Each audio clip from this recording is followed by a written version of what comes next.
एक छोटा सा गांव था जो हरे भरे खेतों और ऊंचे पहाड़ों के बीच बसा था। यहाँ के लोग सादगी और अमन से रहते थे, लेकिन उनकी जिंदगी में आधुनिकता की चमक नहीं थी। इस गांव में रहता था बिलाल, एक जवान लड़का जिसके सपने बड़े थे। वह चाहता था कि उसकी जिंदगी का कोई मकसद हो, कुछ ऐसा जो उसे दुनिया में याद रखे, लेकिन उसका मन हमेशा बेचैन रहता था। उसे लगता था कि उसकी जिंदगी में कोई कमी है, पर वह समझ नहीं पाता था कि आखिर वह कमी क्या है। एक रात जब आसमान तारों से जगमगा रहा था, बिलाल को एक अजीब सपना आया। उसने देखा कि वह एक घने जंगल में खड़ा है। चारों ओर अंधेरा था, लेकिन सामने एक रास्ता था जो सुनहरी रोशनी से चमक रहा था। यह रास्ता आसमान की ओर जाता था, मानो कोई जन्नत का दरवाजा हो।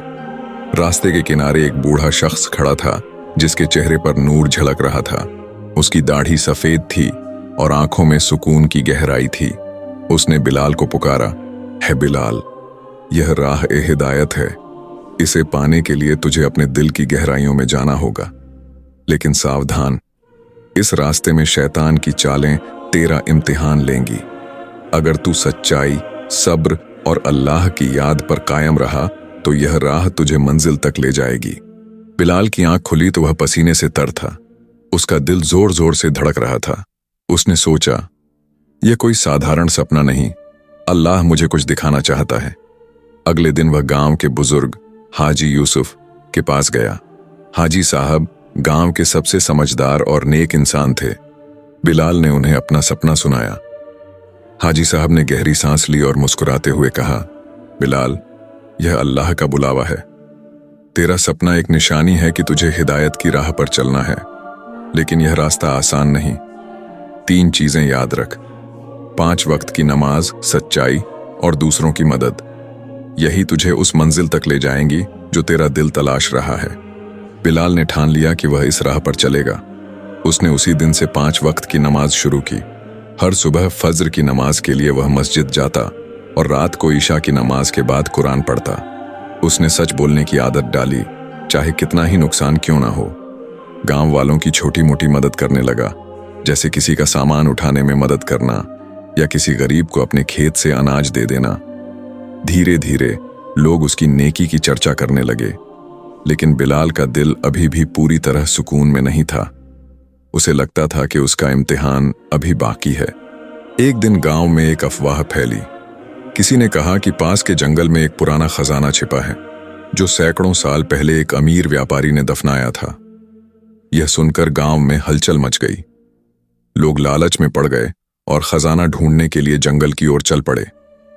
बिलाल का मन भी डगमगाया। वह सोचने लगा, अगर मुझे यह खजाना मिल जाए तो मैं गांव के लिए कितना कुछ कर सकता हूं। मैं मस्जिद बनवाऊंगा, अनाथ बच्चों के लिए स्कूल खोलूंगा और गरीबों की मदद करूंगा। उसका दिल नेकी का इरादा तो रखता था, लेकिन लालच की चमक ने उसे भटकाना शुरू कर दिया। अगली सुबह बिलाल ने एक छोटा सा थैला लिया और जंगल की ओर चल पड़ा। जंगल घना था और रास्ता कठिन। कांटेदार झाड़ियां और पत्थरीली जमीन ने उसे कई बार रुकने पर मजबूर किया, लेकिन वह आगे बढ़ता रहा। अचानक उसे वही बूढ़ा शख्स दिखा जो सपने में आया था।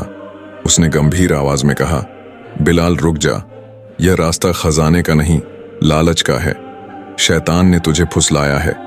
असली खजाना तेरे दिल में है, वह है अल्लाह की याद और नेकी का रास्ता। अगर तू इस राह से भटका तो हिदायत की राह तुझसे दूर हो जाएगी। बिलाल रुक गया। उसने अपने दिल की गहराइयों में झांका। उसे एहसास हुआ कि वह लालच के पीछे भाग रहा था। उसने तुरंत तौबा मांगी, ऐ अल्लाह, मुझे माफ कर दे, मैं तेरी राह से भटक गया था। उसने अपना थैला फेंका और जंगल से वापस गांव लौट आया। रास्ते में उसने फैसला किया कि वह अब सिर्फ अल्लाह की इबादत और नेकी के रास्ते पर चलेगा। गांव लौटकर बिलाल ने अपनी जिंदगी बदल दी। उसने अपने खेतों की कमाई का एक हिस्सा गरीबों के लिए रखना शुरू किया। उसने अनाथ बच्चों के लिए एक छोटा सा मदरसा खोला, जहां उन्हें कुरान और दुनिया की तालीम दी जाती। उसने गांव वालों को नमाज और सच्चाई की अहमियत समझाई। धीरे धीरे गांव के लोग भी उसकी राह पर चलने लगे। बिलाल का नाम अब सिर्फ गांव तक सीमित नहीं रहा, आसपास के गांवों में भी उसकी नेकी की चर्चा होने लगी।